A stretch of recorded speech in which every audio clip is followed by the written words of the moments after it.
এখানেও?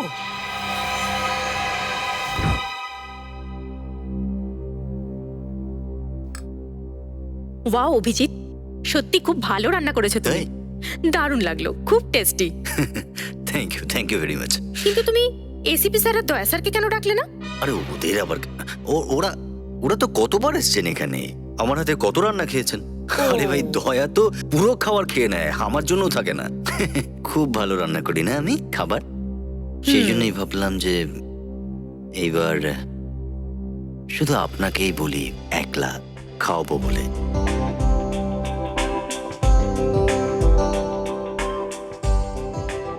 কিন্তু অ্যাটলিস্ট সালুকে স্যারকে তো ডাকতে পারতে।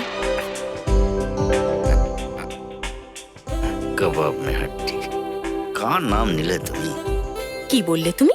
না মানে শাহরুখের স্যারের টেস্টটাই আলাদা। জানি না কি কি ধরনের খাবার খান উনি, আমার হাতের রান্না নাকি ওনার ভালোই লাগে না, তাই আর ওনাকে বলিনি আর কি। আরে এটা কিরকম কথা? এত ভালো খাবার কার অপছন্দ হতে পারে? সেটাই তো।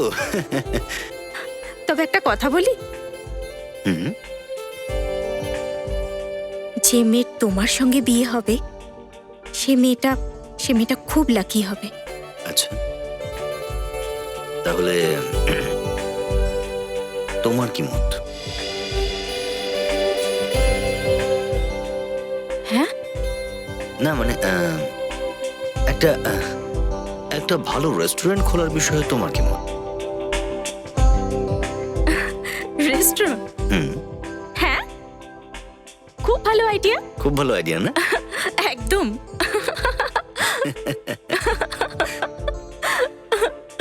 চলো, আমার খাওয়া হয়ে গেছে, আমি প্লেটগুলো কিচেনে রেখে দিই। না না, রাখো রাখো, সকালে কাজের লোক আসলে নিয়ে যাবে।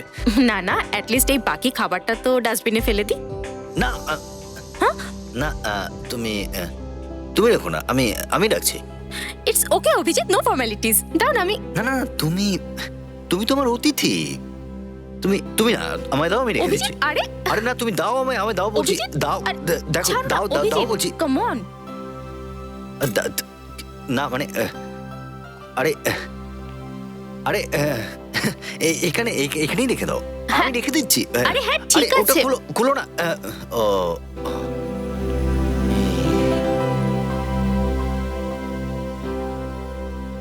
আচ্ছা অভিজিৎ, এত ভালো রান্না করলে তুমি, আচ্ছা আমাকে ওই পনিরের রেসিপিটা বলবে একটু? প্রথমে প্রথমে তুমি গ্যাস অন করো, তারপর তারপর তারপর তুমি কড়াই বসাও, তারপর তারপর তারপর ওই যে হয় না ওই ওই ওর উপর এই হ্যাঁ, আচ্ছা আচ্ছা, ওইটা ওইটা এইটা হ্যাঁ। কি এটা? হ্যাঁ, এটা এটা তো হোটেলের কন্টেনার। হ্যাঁ সেটাই আমি বলছিলাম যে তারপর তুমি ফোনটা বের করো, হোটেলে ফোন ডায়াল করো, আর তারপর হোটেল থেকে খাবার আনো, গ্যাসে গরম করো। Are very smart. আসলে কি হয়েছে, রান্না তো আমি করতে পারি না, তাই বিয়ের পর শিখে যাব।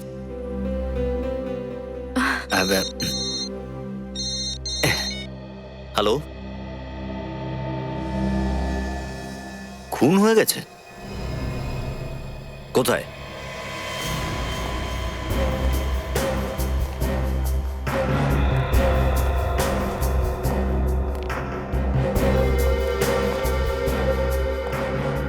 হ্যাঁ বিবেক, কি হয়েছে? স্যার, গুলি করা হয়েছে।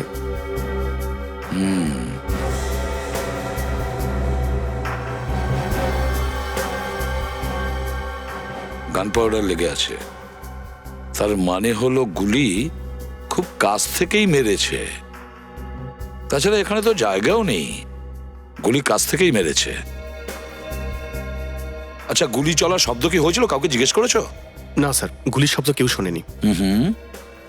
মেয়েটার ব্যাপারে কিছু জানতে পেরেছো?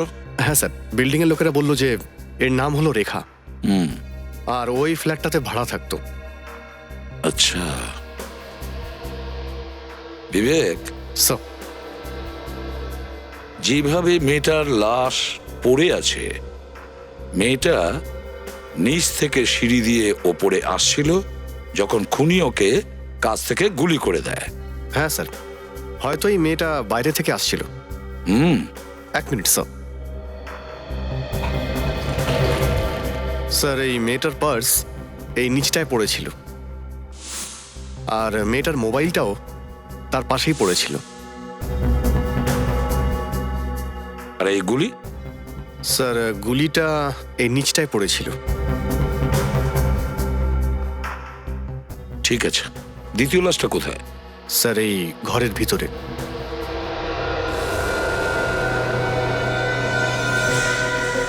স্যার, হ্যাঁ কাজল,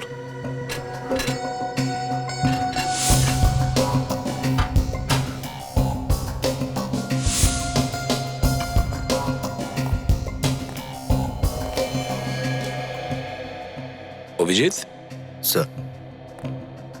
কিছু জানতে পারলে এসব কি করে হলো?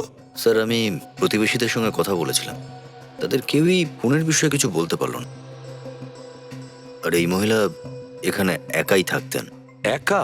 তার মানে কোনো চাকর বাকর ছিল না? না স্যার, শুনলাম 2 ছেলে আছে ওনার। তাহলে ওনার ছেলেদের খবর দিয়েছো? হ্যাঁ স্যার, জানিয়ে দিয়েছি। হুম।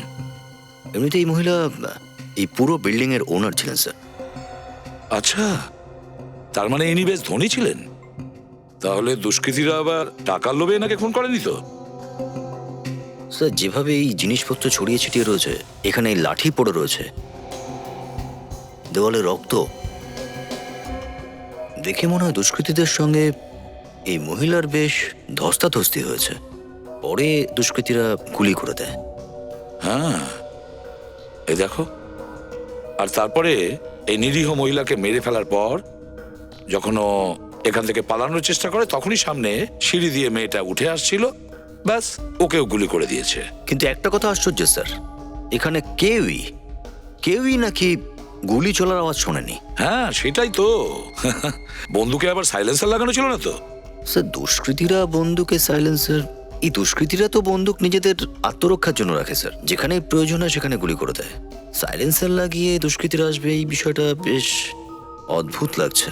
আর তাছাড়া এই ঘরটা চারদিকে তাকিয়ে দেখো, সমস্ত কিছু ঠিকঠাক আছে, এমনকি দরজাটাও ঠিকঠাক আছে। এটার একটাই মানে দাঁড়ায় অভিজিৎ, যে এই মহিলাকে মেরেছে সে এখানে শুধু চুরি করার উদ্দেশ্যেই আসেনি, এই মহিলাকে মারার উদ্দেশ্যেই এসেছিল।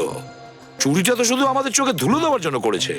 আর তাছাড়া খুনিকে কেউ দেখতে পেল না কেন? একটা কাজ করা যাক অভিজিৎ, 2টো লাশ ফরেন্সিক ল্যাবে পাঠিয়ে দিই, আর তারপরে এই বিল্ডিং এ যারা থাকে তাদের জিজ্ঞাসাবাদ করি। আপনারা সবাই এই বিল্ডিং এই থাকেন তো, তাই না? আর এই বিল্ডিং এ দুটো খুন হলো, আর কেউ কিছু জানতেই পারলো না। কারুর ফ্ল্যাটে যে কি হচ্ছে সেটা আমরা কি করে জানবো? অন্তত গুলি চলার শব্দ তো শুনতে পেয়েছিলেন, নাকি তাও পাননি? না স্যার, গুলির আওয়াজ আমরা শুনতে পাইনি। আর তুমি তো এই বিল্ডিং এর ওয়াচম্যান, তাই না? তাহলে এই বিল্ডিং এ কে আসে কে যায় সেটা দেখার দায়িত্ব একমাত্র তোমার, তাই তো? না স্যার, আমি এসব কিছু জানি না স্যার। এটা বলো যে বিল্ডিং এর ওনার, তাকে কটার সময় আসতে দেখেছো? উনি প্রায় বেলা 2টোর সময় বাজার থেকে ফিরেছিলেন। প্রত্যেক বুধবার আর শনিবার উনি বাজার যেতেন। আপনি হরিশ, তাই তো? আপনি প্রথমে রেখার লাশ দেখেছিলেন? হ্যাঁ স্যার, কটার সময় দেখেছিলেন? 2:25 স্যার। যখন আমি বাড়ি থেকে বেরিয়েছিলাম বাইরে যাওয়ার জন্য, তখন রেখার লাশ সিঁড়িতে পড়েছিল স্যার। আপনি কি ওখান থেকে কাউকে পালাতে দেখেছিলেন? না স্যার, আচ্ছা, আপনি তো রেখার ফ্ল্যাটের ঠিক পাশের ফ্ল্যাটটাই আমার স্যার। আর গুলি চলার আওয়াজ তুমিও শুনতে পাওনি? না স্যার। আচ্ছা, তুমি কোনো গন্ডগোল করোনি তো? না স্যার, এসব কি বলছেন আপনারা? আমি তো যেই মুহূর্তে লাশটাকে দেখলাম আমি চিৎকার করেছিলাম স্যার। সেটা শুনেই এনারা এখানে চলে এসেছিলেন স্যার। আর বিল্ডিং এর ওনারের খুনের বিষয়ে আপনারা কি করে জানতে পারলেন? স্যার, বিল্ডিং এ সবাই জড়ো হয়ে গিয়েছিল স্যার, কিন্তু মাসিমা বাইরে না আসাতে আমাদের সবার সন্দেহ হয় স্যার। তখন আপনারা ভেতরে গিয়ে দেখেছিলেন? হ্যাঁ হ্যাঁ স্যার, ভেতরে সব জিনিসপত্র ছড়িয়ে ছিল, এমনকি টাকা পয়সাও ছড়ানো ছিল। মনে হয় টাকার জন্যই ওনাদের দুজনকে খুন করা হয়েছে। স্যার, প্রত্যেক মাসের 3 তারিখ থেকে 5 তারিখের মধ্যে ওনার কাছে টাকা আসতো। তাছাড়া অনেককে উনি সুদেও টাকা ধার দিয়েছিলেন। হতে পারে হয়তো সম্পত্তির লোভেই ওনার ছেলেরা ওনাকে এভাবে খুন করে দিল।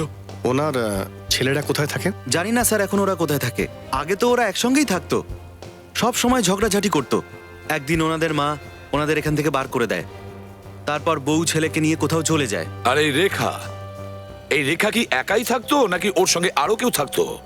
রেখা ম্যাডাম তো এই বিল্ডিংয়েই থাকতেন ভাড়াতে 6 মাস ধরে। আচ্ছা, ওর ফ্যামিলির ব্যাপারে আপনারা কেউ কিছু জানেন? স্যার রেখা ম্যাডাম রোজ 5টার সময় অফিস থেকে ফিরতেন। জানি না আজকে কেন তাড়াতাড়ি চলে এলেন। আমার তো মনে হয় মৃত্যুই ওনাকে ডেকে এনেছিল এখানে। আজ তাড়াতাড়ি এসে গেছে? কটা নাগাদ? মাসিমা আসার 10-15 মিনিট আগেই চলে এসেছিলেন। তখন আমি খাবার খেতে গিয়েছিলাম স্যার। স্যার, এই বিল্ডিং এর ওনার এখানে এসেছিলেন 2টো নাগাদ। বয়স্ক মহিলা সিঁড়ি দিয়ে উঠতে হয়েছে, তালা টালা খুলতে হয়েছে, তো 4-5 মিনিট তো লেগেছে নিশ্চয়ই। হ্যাঁ, ফ্ল্যাটে ঢুকে হয়তো একটু জিরিয়ে নিয়েছেন, জল টল খেয়েছেন, তাতে আরো 5 মিনিট গেছে। এর অর্থ হলো বিল্ডিং এর ওনার 2:10 পর্যন্ত তো ঠিকঠাকই ছিলেন। আর এই রেখা এখানে এসেছিল 15 মিনিট পর, অর্থাৎ 2:15 কিন্তু হরিশ বলছে যে উনি রেখার লাশটাকে 2:25 দেখেছেন। তার মানে হলো অভিজিৎ, যা কিছু হয়েছে মানে এই দুটো খুন 2:10 থেকে 2:25 মধ্যেই হয়েছে। Yes sir. তার মানে একটাই দাঁড়ায় যে খুনি ওখানেই কোথাও লুকিয়ে ছিল, ল্যান্ডলেডির ফ্ল্যাটের ভেতর, তাই তো? কিন্তু ও ফ্ল্যাটের ভেতরে ঢুকলো কি করে? চাবি কোথা থেকে পেল? আচ্ছা, ডুপ্লিকেট চাবির ব্যবহার করা হয়নি তো? হতে পারে, নিশ্চয়ই হতে পারে। বিবেক, বিল্ডিংটাকে ভালো করে চেক করো, দেখো কিছু পাও কিনা। Sir. আর এই এরিয়াতে যতগুলো চাবিওয়ালা আছে তাদের কাছে যাও, খোঁজ নাও যে এই বিল্ডিং এর কোনো লোক কি ডুপ্লিকেট চাবি বানিয়েছে কিনা। ওকে, ইয়েস স্যার। হুম।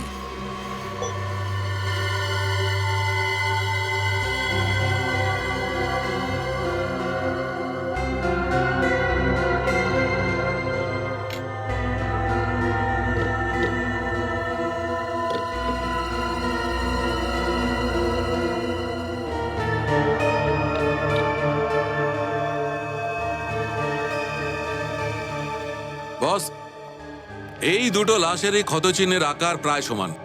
মানে গুলি ম্যাচ হয়ে গেছে। হ্যাঁ, তার মানে দুটো খুন একই বন্দুক দিয়ে করা হয়েছে। একদম ঠিক। তাহলে সালুকে বলতে পারো কোন বন্দুক দিয়ে খুন করা হয়েছে? আমি ভগবান নাকি? তাছাড়া আর কি? আরে আরে ভাই, আমি শুধু ক্যালিবারের কথা বলতে পারি। তোমার ক্যালিবার আমি জানি সালুকে। বস, আমি শুধু বন্দুকের ক্যালিবারের কথা বলছি। এটা .32 ক্যালিবারের বন্দুক। সেটাই বলো, তাই না? হ্যাঁ ফেডরিক, ওই দুটো লোকের আঙ্গুলের ছাপ যেটা আমরা আলমারি থেকে পেয়েছি, সেগুলোর ব্যাপারে কিছু জানতে পারলে? হ্যাঁ স্যার, একটা তো হলো এই বিল্ডিং এর ওনারের। ফেডরিক, এটা তো আমি আগেই জানতাম। দ্বিতীয় ফিঙ্গারপ্রিন্টটা কার সেটা বলো। স্যার, দ্বিতীয়টার ব্যাপারে এখনো জানতে পারিনি স্যার, সেগুলো তো আমাদের রেকর্ডসে আদৌ নেই। ফেডরিক, আমার তো মনে হয় খুনি এই বিল্ডিং এ থাকে এমন কেউ হবে। সেটা কি করে স্যার? যে প্ল্যানিং এ খুনটা হয়েছে মনে হচ্ছে খুনি বিল্ডিং এর ওনারকে খুব ভালো করেই চিনতো। উনি কখন বাড়ি থেকে বেরোতেন, কখন বাড়িতে ঢুকতেন, সবকিছু। আর কালকে ওই মহিলা যখন তার ফ্ল্যাট থেকে বেরোন তখন ওই খুনি ওনার ফ্ল্যাটে লুকিয়ে পড়ে, আর উনি ফিরে আসা মাত্রই ওনাকে মেরে দেয়। হ্যাঁ স্যার, খুনি কোনো আশেপাশের ফ্ল্যাটেই থাকে স্যার, আর খুন করার পরেই চট করে নিজের ফ্ল্যাটে গিয়ে লুকিয়ে পড়েছে। হ্যাঁ, যেই খুন হওয়ার পরে হইচই শুরু হয়ে যায়, ও ভিড়ের মধ্যে মিশে গিয়ে পালিয়ে যায়। স্যার, যেখানে খুন হয়েছিল সেই বিল্ডিং এর ছাদে এই পোড়া কাপড়ের টুকরো পেয়েছি স্যার। কেউ এটাকে ওখানে পুড়িয়ে দেওয়ার চেষ্টা করেছিল। স্যার, খুনি যদি সেই বিল্ডিংয়েই থেকে থাকে তাহলে ছাদে গিয়ে নিজের কাপড় পোড়াবার কি প্রয়োজন ছিল? নিজের ফ্ল্যাটেই তো পোড়াতে পারতো স্যার। রিক, খুনি ভেবেছিল হয়তো যদি এই কাপড়টা ফ্ল্যাটে পোড়াতো তাহলে ধোঁয়া হয়ে যেত, আর তাতে প্রতিবেশীদের সন্দেহ হতো, আর সেই জন্য এই কাপড়টা ও ছাদে গিয়ে পুড়িয়েছে। একটা কাজ করো, বিল্ডিং এ যতগুলো লোক আছে সবার আঙ্গুলের ছাপ নিয়ে নাও, সবার। আরে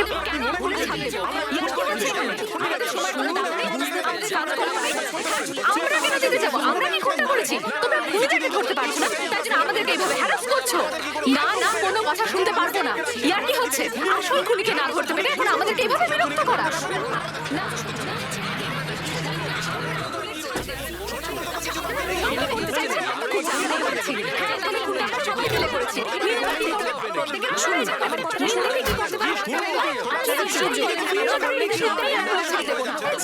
প্লিজ এক মিনিট শান্ত হয়ে যান প্লিজ।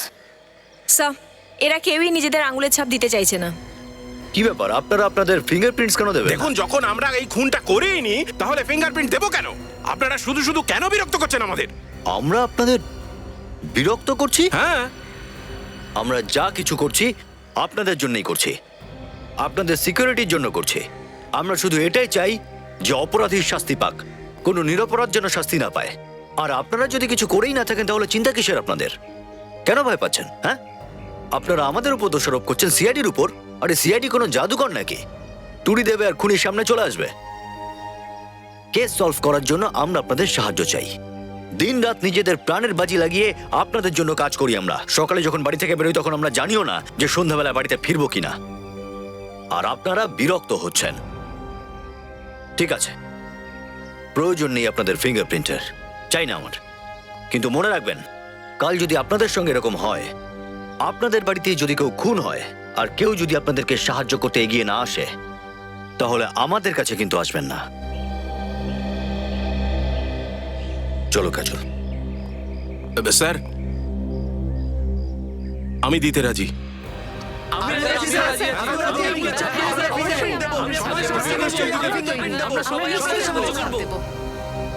এই নাও, নাটকের দল চলে এসেছে। এরা আবার কারা? স্যার এরা দুজন ওই মহিলার ছেলে, এই বাড়িটা যার। এক মিনিট, আপনারা ভিতরে যেতে পারবেন না। আমরা আমাদের মাকে দেখতে চাই, প্লিজ আমাদের যেতে দিন। দেখুন, আপনারা যদি আপনাদের মাকে দেখতে চান তাহলে আপনাদের ফরেন্সিক ল্যাবে যেতে হবে। বডি ফরেন্সিক ল্যাবে পাঠানো হচ্ছে।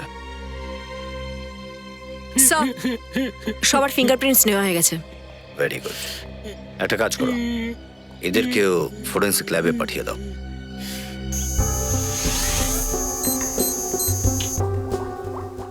আরে কি হয়েছে, এত টেনশন কিসের? আরে ভাই, দুশ্চিন্তা করবো না তো কি করবো? ম্যাচই হচ্ছে না। তাহলে হাল ছেড়ে দিলে, হার মানছো? এটাকে বললো হাল ছেড়ে দিয়ে হার মেনে নিয়েছি? হ্যাঁ বস, কনফিউশন তোমরা সৃষ্টি করেছো। সেটা কিভাবে? ওটা এইভাবে যে তোমরা বলছো খুনি ওই বিল্ডিং এরই কেউ, রাইট? হ্যাঁ, তবে? কিন্তু এখানে কোনো আঙুলের ছাপই ম্যাচ করছে না। হ্যাঁ, তাহলে কি আমরা আন্দাজে বলেছি? না, আমি সে কথা বলছি না। তাহলে? আমি বলছি যে তোমাদের কোনো কিছু ভুল হতেই পারে। কিরকম ভুল? আরে সেটা আমরা কি করে বলবো কি ধরনের ভুল? সেটা তোমরা খোঁজো না। আমার সামনে যেটা এসছে সেটা আমি বলে দিয়েছি যে কোনো ফিঙ্গারপ্রিন্ট ম্যাচ হচ্ছে না, ব্যাস। ঠিক আছে, আমরা খুঁজে নেবো। হ্যাঁ, খোঁজো না। তা না দেখি। আসুন প্লিজ, আপনারা এখানেই দাঁড়ান। সব বিল্ডিং ওনারের ছেলেরা ওনাকে শেষবারের মতো দেখতে চাইছে। সারিকা, দেখাও তো একটু।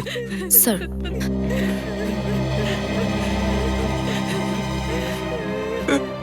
আসুন।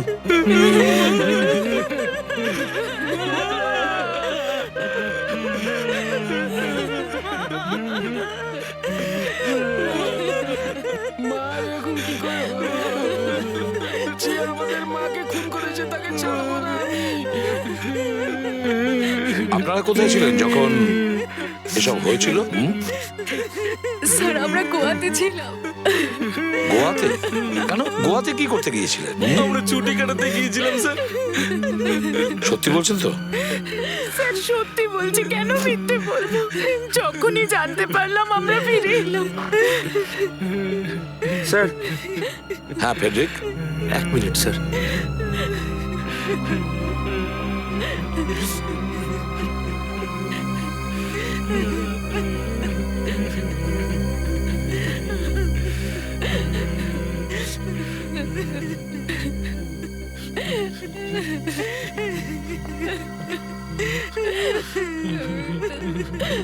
সারিকা, এদের সবার ফিঙ্গারপ্রিন্ট নাও।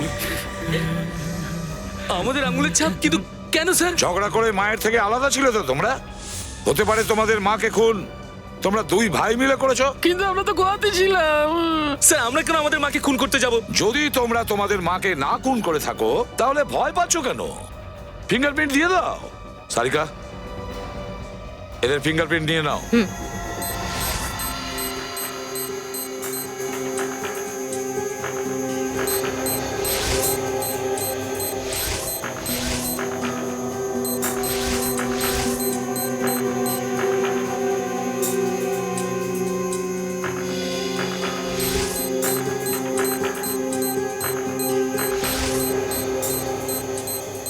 প্লিজ।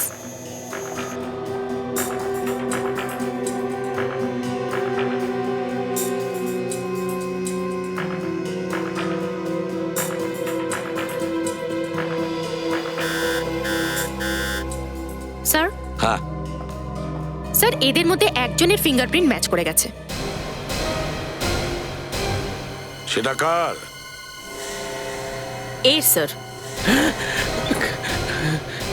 আমার আমার আঙুলের ছাপ কি করে হতে পারে এটা? কেন হতে পারে না? তোমারই আঙ্গুলের ছাপ আছে, বুঝেছ? বলো, কেন তুমি খুন করেছো? আমি আমি আমার মাকে কেন খুন করব? কারণ উনি তোমার সৎ মা ছিলেন। সৎ মা।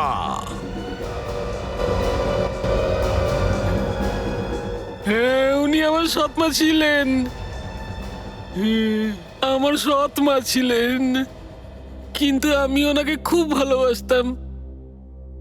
আমি ওনাকে খুন করিনি স্যার, আমি খুন করিনি। এটা এটা তুমি কি বলছো দাদা? হ্যাঁ, এটাই সত্যি দীপক, এটাই সত্যি। মা আমাকে বারণ করেছিলেন, কারণ উনি চাইতেন না যে তুমি এটা বুঝতে পারো যে আমরা দুজন সৎ ভাই। উনি আমাদের দুজনকেই খুব ভালোবাসতেন স্যার, দুজনকেই খুব ভালোবাসতেন। খুব ভালোবাসতেন, তাই না? তাহলে বারে বারে ঝগড়া কেন করতে নিজের মায়ের সঙ্গে? স্যার আমাদের কোনো ঝগড়া ছিল না, আমাদের স্ত্রীদের সঙ্গে বনিবনা হতো না। কেন? কোন ব্যাপারটা তোমাদের ওয়াইফদের অপছন্দ ছিল? স্যার আমাদের মা চাইতেন যে যে ওরা কাজ করুক, কিন্তু এরা তো একেবারেই কাজ করতে চায় না, খালি পায়ের ওপর পা তুলে থাকতে চায়। স্যার স্যার এরা দুজনে চায় যে কেউ রুটি ছিঁড়ে এদের মুখে তুলে দিক। তাহলে বাড়ি ছেড়ে কেন গিয়েছিলে তোমরা? স্যার স্যার মাই আমাদেরকে বলেছিল যে যদি আমরা আলাদা আলাদা থাকি তাহলে এরা হয়তো নিজেদের দায়িত্বটা বুঝবে। আমরা তো মাকে এটাও বলেছিলাম যে আমরা বাড়ি ছেড়ে যাব না, কিন্তু উনি শুনতেই চাইলেন না। উনি আমাদের ভালো চাইতেন। ভালো চাওয়ার প্রতিদানটা খুন করেই দিলে, তাই না? স্যার আমি খুন করিনি। বারে বারে মিথ্যে বললে সেটা সত্যি হয়ে যায় না, বুঝেছ? প্রমাণ কখনো মিথ্যে বলে না। তোমার আঙ্গুলের ছাপ পাওয়া গেছে তোমার মায়ের আলমারির ওপরে। কিভাবে ওই ছাপটা আসলো? হ্যাঁ বলো। স্যার এই 3 দিন আগে মা আমাকে বাড়িতে ডেকে পাঠিয়েছিলেন। উনি এটা জানতে পেরেছিলেন যে আমার কিছু টাকার দরকার। তারপরে উনি আমাকে 3 লাখ দিতে রাজি ছিলেন, কিন্তু আমার 4.5 লাখ টাকা দরকার ছিল, আর ওই বাকি টাকাটা চাইতে আমার লজ্জা করছিল। তারপর তাই জন্য আমি নাটক করলাম। কিরকম নাটক? যেই মা ঘরের মধ্যে টাকা নিতে গেলেন, আমি ওনার পিছু পিছু ঘরে চলে গেলাম, আর ঘরে যেতেই আমি শরীর খারাপের নাটক করতে লাগলাম। মা বাইরে গেলেন জল আনার জন্য, আর তারপর ওই ফাঁকে আমি আলমারি থেকে টাকা চুরি করে নিলাম। হয়তো ওই সময় আমার আঙুলের ছাপ আলমারিতে পড়ে গেছে। বারে বা দয়া, দেখেছো এই সত্যবাদীকে? এ মায়ের কাছে প্রথমে ধার করে, তারপরে আবার মায়ের কাছ থেকে টাকা চুরি করে, আর এখনো বলছে যে টাকা চাইতে লজ্জা করছিল। তাহলে সত্যবাদী যুধিষ্ঠির, বলো তারপরে কি করলে? পরের দিনই আমরা গোয়া চলে গেলাম। তারপর কি হলো আমরা জানি না। সেটা আমরা জানি কি হয়েছিল, বুঝেছ? কাল 3-4 ঘন্টা তুমি গোয়াতে ছিলে না। তুমি গোয়াতে, তখন এখানে ছিলে মুম্বাইতে। ফ্লাইটে তুমি এসেছিলে, নিজের মাকে খুন করলে আর ফিরে গেলে গোয়াতে। না স্যার, আমি গোয়া থেকে মুম্বাই এসেছিলাম, কিন্তু আমার পার্টনারের কথায় ও আমাকে দিয়ে কিছু ইম্পর্টেন্ট পেপারে সাইন করাতে চাইছিল। এটাই সত্যি স্যার। আপনি যদি চান তাহলে আমার পার্টনারকে ফোন করে জিজ্ঞেস করতে পারেন। তারপরেও যদি মনে হয় যে আমিই খুন করেছি তাহলে আমাকে ফাঁসি দিয়ে দিন স্যার। কিন্তু আমি আমার মাকে খুন করিনি স্যার, আমি আমার মাকে খুন করিনি স্যার। আমি নিজের মায়ের থেকে বেশি ভালোবাসতাম ওনাকে, নিজের মায়ের থেকে বেশি ভালোবাসতাম ওনাকে। স্যার দাদা সত্যি কথা বলছে স্যার, দাদা খুন করতে পারে না। দাদা মাকে খুব ভালোবাসতো স্যার। সেটা তো আমরা জেনেই যাব, বুঝেছ?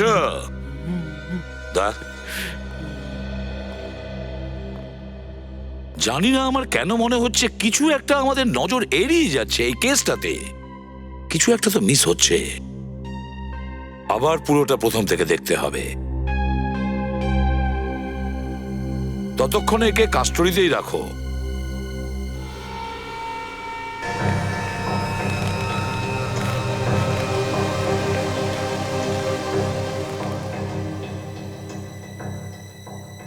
বিল্ডিং এ দুটো খুন হলো, অথচ প্রতিবেশীরা কিছুই জানতে পারলো না। কেন? কিভাবে? খুন কে করতে পারে? হয়তো এই মেয়েটা বাইরে থেকে আসছিল। এমনিতে এই মহিলা এই পুরো বিল্ডিং এর ওনার ছিলেন স্যার।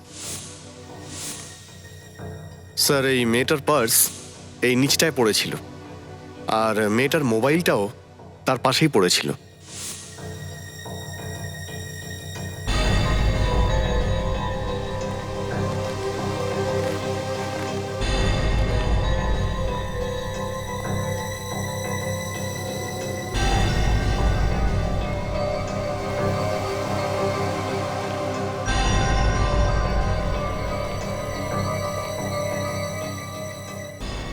এটা বলো যে বিল্ডিং এর ওনার তাকে কটার সময় আসতে দেখেছো? উনি প্রায় বেলা 2টোর সময় বাজার থেকে ফিরেছিলেন। স্যার, রেখা ম্যাডাম রোজ 5টার সময় অফিস থেকে ফিরতেন। জানি না আজকে কেন তাড়াতাড়ি চলে এলেন। প্রত্যেক মাসের 3 তারিখ থেকে 5 তারিখের মধ্যে ওনার কাছে টাকা আসতো। হতে পারে হয়তো সম্পত্তির লোভেই ওনার ছেলেরা ওনাকে এভাবে নির্মম খুন করেছে স্যার। কিন্তু আমি আমার মাকে খুন করিনি স্যার। আমি আমার মাকে খুন করিনি স্যার। নিজের মায়ের থেকে বেশি ভালোবাসতাম ওনাকে। যদি এই খুন ছেলেরা না করে থাকে, তাহলে খুন কে করতে পারে?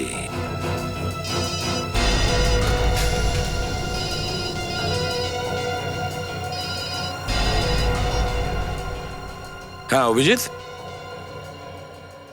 আচ্ছা,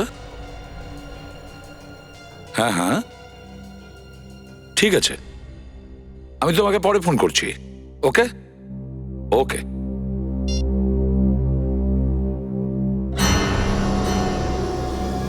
আরে, এই ফোনটা নিচে পড়ে যাওয়ার পরেও ভাঙলো না কেন?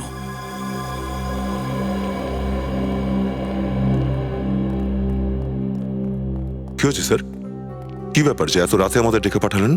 দয়া, আমাদের কাছে রাত আর দিন তো একই, ব্যাপারটাই এরকম। কি হয়েছে স্যার? দয়া, এই কেসটার একটা বড় ক্লু পেয়ে গেছি। ক্লু? কি ক্লু স্যার? যখন আমি বাড়িতে গেলাম তখন আমার কিরকম যেন মনে হচ্ছিল আমার এই মোবাইল ফোনটাকে এভাবে তিনবার ফেলে দিয়েছি, কিন্তু আমার মোবাইল ফোনের কিচ্ছু হয়নি, শুধু কভারটা খুলে গিয়েছিল আর একটা ছোট্ট স্ক্র্যাচ হয়েছিল এই স্ক্রিনটার ওপরে। মোবাইলটা তো খুব মজবুত তাহলে স্যার। হ্যাঁ ঠিক বলেছো ফেডরিক। কিন্তু স্যার, মোবাইল না ভাঙার সাথে এই কেসটার কি সম্পর্ক স্যার? ফেডরিক, আমার এই মোবাইলটা 3 বার উপর থেকে নিচে পড়ার পরেও সেটা কিচ্ছু হয়নি, শুধু একটা ছোট্ট স্ক্র্যাচ হয়েছে স্ক্রিনে। আর এই যে এই মোবাইলটা দেখো রেখার এই মোবাইলটা, যেটা আমরা রেখার লাশের পাশ থেকে পেয়েছিলাম, এটার স্ক্রিনটা দেখো কি বাজেভাবে ভেঙে গেছে। সেটা কিভাবে? দয়া, মনে হচ্ছে খুনি রেখাকে খুন করেছে আর তারপরে ওর মোবাইলটাকে এরকম বাজেভাবে ভেঙেছে আর তারপরে ওর লাশের পাশে রেখে দিয়ে ও ওখান থেকে পালিয়ে গেছে। কিন্তু স্যার, ওই চোরটা এমন কেন করতে যাবে? ও তো গুলি করেই পালিয়ে যেতে পারতো ওখান থেকে। সেটাই তো দয়া, এই খুনটা কিন্তু চুরি করার জন্য হয়নি, খুন করার জন্য চুরি করা হয়েছে। খুন করার জন্য চুরি? সেটা কিরকম স্যার? ফেডরিক, খুনি রেখাকে মারার জন্য এসেছিল, কিন্তু ও প্রথমে বিল্ডিং এর ওনারের ফ্ল্যাটে চুরি করে আর তারপর তাকে খুন করে দেয়, আর তারপরে ও ওখান থেকে বেরোনোর পরে সে রেখাকেও খুন করে দেয়। কারণ আমাদের এটা দেখাতে চেয়েছিল যে দুটো খুন ও চুরি করার জন্য করেছিল, আমাদের চোখে ধুলো দেওয়ার চেষ্টা করেছিল। রেখার মোবাইল তো ভুল করেছিল ফেডরিক, খুনি খুব বড় ভুল করেছিল। রেখার মোবাইল ভেঙে খুব বড় ভুল করেছিল। মোবাইল কোম্পানিতে যাও আর খোঁজ নাও রেখা কাকে কাকে ফোন করেছিল আর রেখাকে কে কে ফোন করেছিল, আর ওর অফিসে গিয়েও খোঁজ নাও যে রেখা কোথায় কোথায় যেত আর কার কার সঙ্গে দেখা করত আর ওর আসল বাড়ি কোথায়।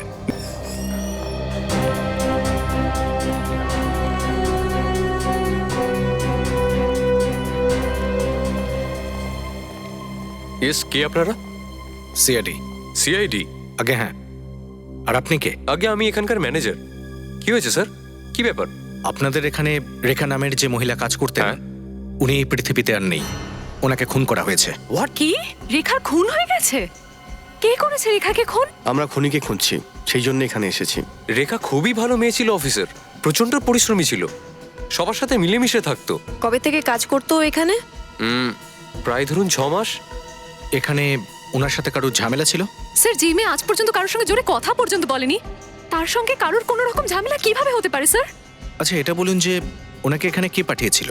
আমি বলতে চাইছি যে কারোর রেফারেন্সে এসেছিলেন? না স্যার, নিজেই এসেছিল আমাদের বিজ্ঞাপন দেখে। আচ্ছা, রেখার ব্যাপারে আপনি আরো কিছু বলতে পারবেন আমাদের? ওর বায়োডাটা আছে আমাদের কাছে, ওখানে সবকিছুই লেখা আছে। কই আনন্দ দেখি।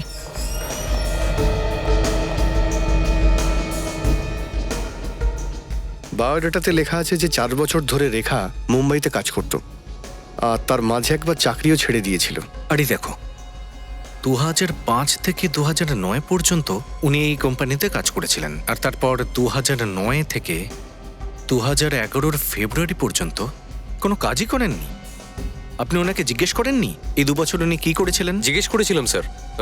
2009 সালে অ্যাটিটিউড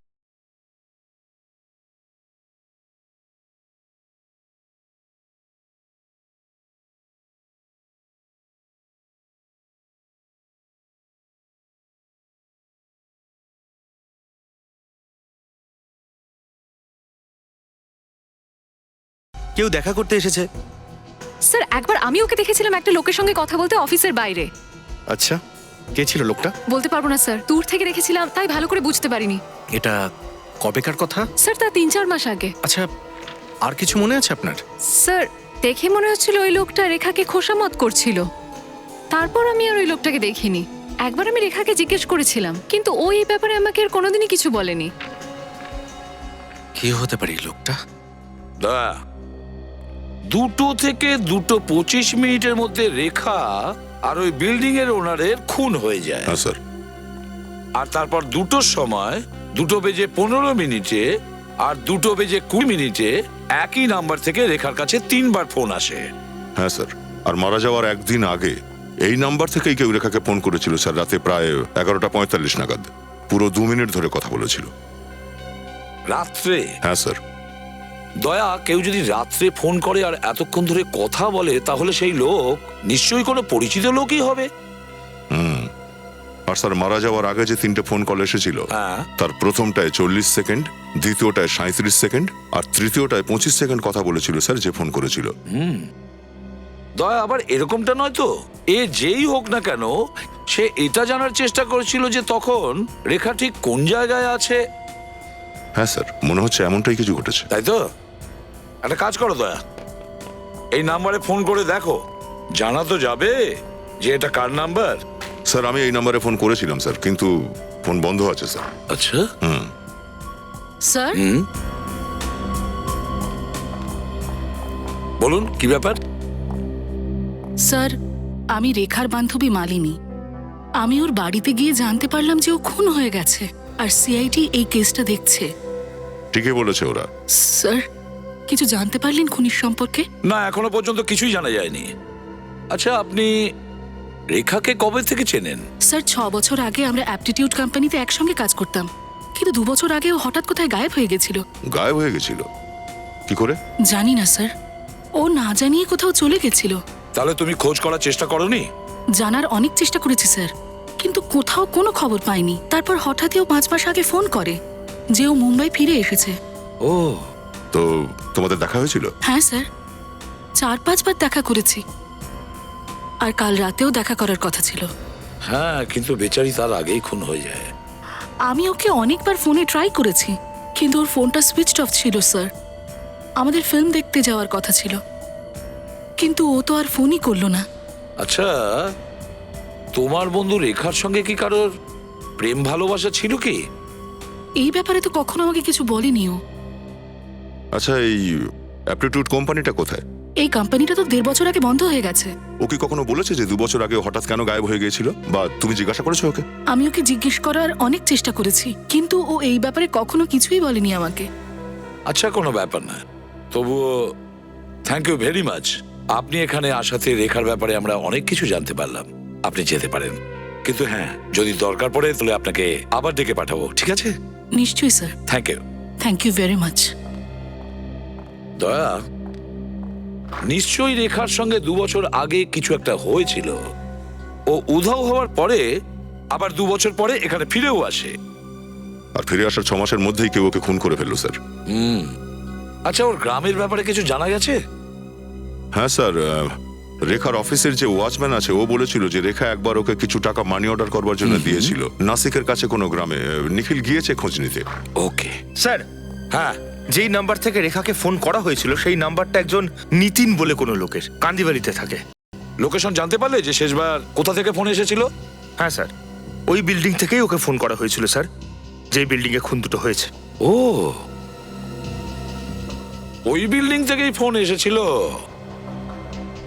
তাহলে এবার নিতিনকে তুলে নিয়ে এসো। আরে কি করছো তোমরা?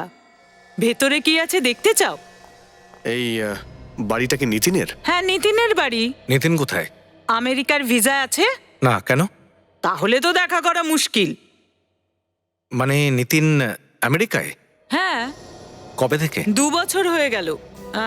জবে থেকে ও এখানে চাকরি ছেড়ে দিয়েছে, সেই থেকে ওখানেই থাকে। স্যার, এই রেখাও 2 বছর আগে গিয়েছিল মুম্বাই থেকে, আর এই নিতিনও 2 বছর আগে গিয়েছিল। এই দুটোর মধ্যে আবার কোনো রকম সম্পর্ক নেই তো? আচ্ছা, এটা বলুন যে নিতিন 2 বছর আগে এখানে কোথায় কাজ করতো? বলে তো ছিল পারেলে কোনো কোম্পানি ছিল অ্যাপটিটিউড নামে। আচ্ছা, এই রেখাও তো অ্যাপটিটিউড কোম্পানিতেই কাজ করতো না? আর এই নিতিন 2 বছর ধরে আমেরিকায়, আর ওর মোবাইলও অ্যাক্টিভ আছে। তাহলে এমন কে আছে যে ওর মোবাইল ইউজ করছে? আচ্ছা, এটা বলুন যে এই বাড়িতে কি আর কেউ থাকে? ভেতরটা দেখতে হবে। চাবি তো আমার কাছে নেই, একটা বন্ধুকে দিয়ে গেছে ও। তা বন্ধুটাকে, তার নাম কি? নামটা যেন কি বলেছিল, হ্যাঁ রজত নাম ওর। স্যার, এখনো অবধি একটাই আমরা নাম পেয়েছি যার ওপর সন্দেহ করা যায়, আর সেটা হলো রজত। তার কারণ নিতিনের বাড়ির চাবি তার কাছেই থাকতো, আর ওই নিতিনের নামে মোবাইল কানেকশনও হয়তো নিতে পারতো। রজত থাকে কোথায় সেটা খুঁজতে হবে। স্যার। হ্যাঁ নিখিল, কি জানতে পারলে রেখার ব্যাপারে? স্যার, রেখা নাসিকের কাছে একটা গ্রামে থাকতো। আচ্ছা, তো গ্রাম থেকে কিছু জানতে পারলে ওর ব্যাপারে? স্যার, ও বিবাহিত ছিল আর ও ওর মায়ের সঙ্গে থাকতো ওই গ্রামে। কি, রেখা বিবাহিতা ছিল? হ্যাঁ স্যার, ওর বছর 2-এর একটা ছেলে আছে। ছেলেও আছে? ও, তার মানে এখান থেকে কাজটা ছেড়ে দেওয়ার পরে ও মুম্বাই ছেড়ে গ্রামে চলে যায় আর বিয়ে করে নেয়? না স্যার, ওর বিয়ে এখানেই হয়েছিল মুম্বাইতে। ওর স্বামী ওকে ঠকিয়েছিল, সেজন্য ও মুম্বাই ছেড়ে 2 বছর আগে নাসিক চলে গেছিল। কিভাবে ঠকিয়েছিল? স্যার, ও প্রথম থেকেই বিবাহিত ছিল। আচ্ছা, এই রেখার স্বামীর নামটা কি ছিল? রজত। রজত? নিতিনের বন্ধুর নামও তো রজত।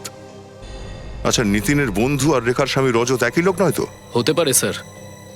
ও, এই রজত তো এতক্ষণে নিশ্চয়ই জানতে পেরেছে যে রেখা মারা গেছে, তাহলে এখনো সামনে আসছে না কেন? স্যার, ওই তাহলে রেখাকে খুন করেছে, সামনে আসবে কি করে? আচ্ছা, রেখার গ্রাম থেকে জানতে পেরেছিলে যে রজত মুম্বাই থাকে কোথায়? 2 বছর আগে বরিবালির আইসি কলোনিতে থাকতো। আইসি কলোনি? চলো গিয়ে দেখা যাক যে এখনো রজত ওখানেই আছে কিনা। কি ব্যাপার দাদা, কাকে চাই? রজতের সঙ্গে। হ্যাঁ বলুন, আমি রজত। দরজা খোলো। আপনারা কারা? সিআইডি। সিআইডি? হ্যাঁ, সিআইডি। রেখাকে কি চেনো? হ্যাঁ, রেখা। হ্যাঁ, রেখাকে চেনো? এসব নাটক দেখার সময় নেই আমাদের হাতে, চিনতে কিনা? হ্যাঁ হ্যাঁ, ওকে আমি চিনি স্যার। ওকে খুন করে এখানে এসে লুকিয়ে বসে আছো তুমি? স্যার, খুন? হ্যাঁ। কি ভাবছোটা কি তুমি? স্যার, আপনারাই তো এক্ষুনি বললেন স্যার, রেখা খুন হয়ে গেছে। পরশু 2টো থেকে 3টের মধ্যে কোথায় ছিল তুমি? আমি পুনায় ছিলাম স্যার। কি প্রমাণ আছে তোমার কাছে?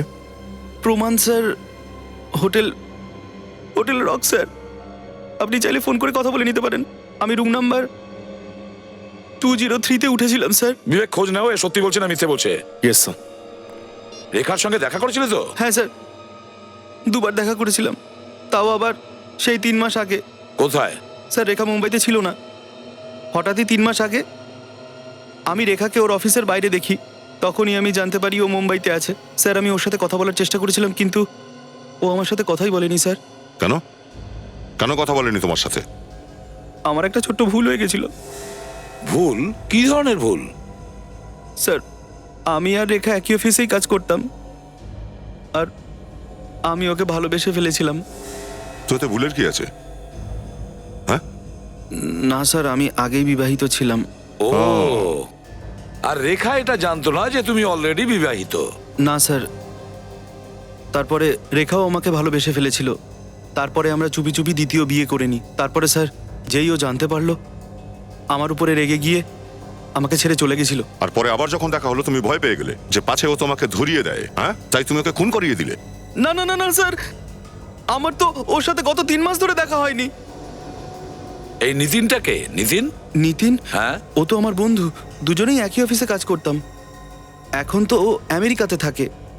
তোমার আর রেখার সম্পর্কের ব্যাপারে এই নিতিন জানে সবকিছু? হ্যাঁ স্যার। এই মোবাইল নাম্বারটা 0190732802 চেনো? না স্যার। কেউ একজন নিতিনের বাড়ির অ্যাড্রেস প্রুফ দিয়ে এই নাম্বারটা নিয়েছে। না না স্যার, এটা কি করে হতে পারে? স্যার নিতিনের বাড়ির সব কাগজপত্রই তো আমার কাছে, আর ওর অ্যাড্রেস দিয়ে কেউ কি করে কোনো নাম্বার বের করতে পারে? সে তো আমরা ঠিক খোঁজ নিয়ে নেব যে এই অ্যাড্রেসে নিতিনের নামে নাম্বার কে নিয়েছে। স্যার এই সত্যি কথাই বলছে, ও পুনেতেই ছিল। আচ্ছা, এখন তোমার প্রথম স্ত্রী কোথায়? স্যার জানি না স্যার। জানো না? তার কি কোনো ফটো আছে তোমার কাছে এখনো? হ্যাঁ হ্যাঁ স্যার। নিয়ে এসো, দেখাও।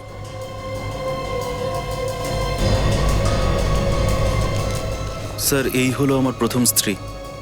স্যার ডিভোর্স হওয়ার পরে আমরা দুজন আলাদাই থাকি। আচ্ছা, তাহলে এই ব্যাপার।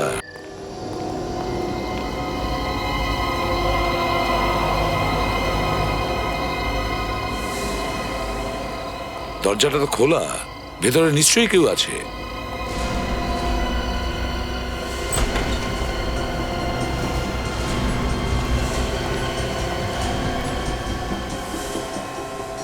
তা বিবেক, তোমরা দুজনে এই দিকটায় যাও। কাজল তুমি ওই দিকটা যাও। স্যার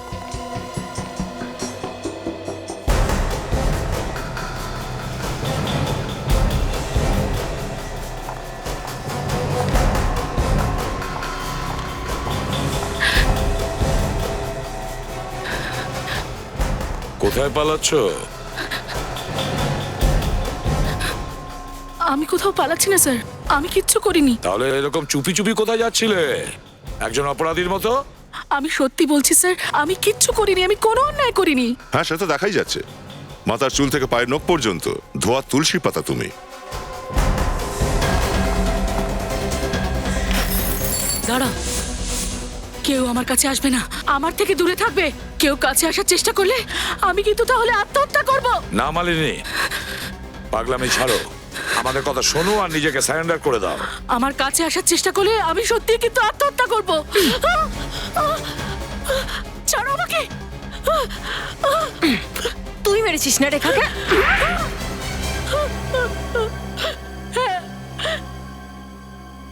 আমি রেখাকে মেরেছি, আমি ওকে খুন করেছি। ও তোমার কি ক্ষতি করেছিল? ও আমার পুরো জীবনটাকে নরক বানিয়ে দিয়েছিল। কেন, কি করেছিল ও? ও আমার স্বামীকে ফুসলিয়ে ওকে বিয়ে করে নিয়েছিল, আর আমি সেটা জানতেও পারিনি। আর যখন জানতে পারলাম তখন রজত আমাকে ছেড়ে চলে গেছিল। আমি তো সেই দিনই প্রতিজ্ঞা করেছিলাম যে আমি এর প্রতিশোধ নেবই। তুমি কি রেখাকে আগে থেকেই চিনতে? না, আমি ওর ফটো দেখেছিলাম রজতের পার্সে। তাহলে তুমি এটা কি করে জানলে যে রেখা মুম্বাইয়ে আছে? একদিন হঠাৎ আমি ওকে আমার অফিসের বাইরে দেখলাম। কয়েকজনকে জিজ্ঞেস করে জানতে পারলাম যে ও আমার পাশের বিল্ডিংটাতেই কাজ করে। আমি আস্তে আস্তে ওর সঙ্গে বন্ধুত্ব করি আর ওর বাড়িতে যাওয়া আসা শুরু করি, আর ওর সম্পর্কে সব খবর বের করি। আর তারপরে গিয়ে তুমি ওর বিল্ডিং ওনারের সঙ্গেও বন্ধুত্ব করো।